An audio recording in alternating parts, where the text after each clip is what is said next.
निसर्गानं सगळ्यांसाठी नियम सारखेच बनवले आहेत.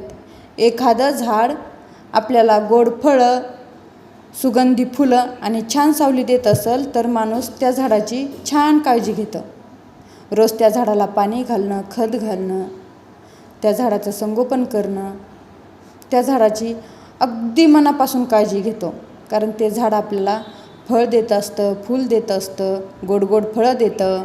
त्यामुळं आपण त्या झाडाची काळजी करतो. पण ते जर झाड सुकायला लागलं तर आपण दुर्लक्ष करतो.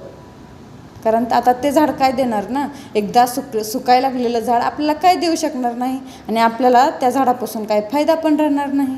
तसंच माणसामध्ये पण आहे.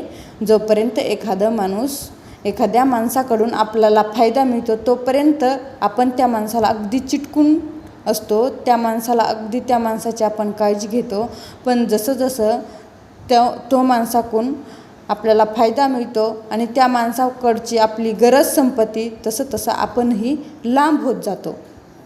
हळूहळू त्या माणसामध्ये आणि आपल्यामध्ये अंतर पडतो. जसं त्या झाडासोबत झालं तसं माणसासोबतही होऊ शकतं. हाच आहे निसर्गाचा नियम.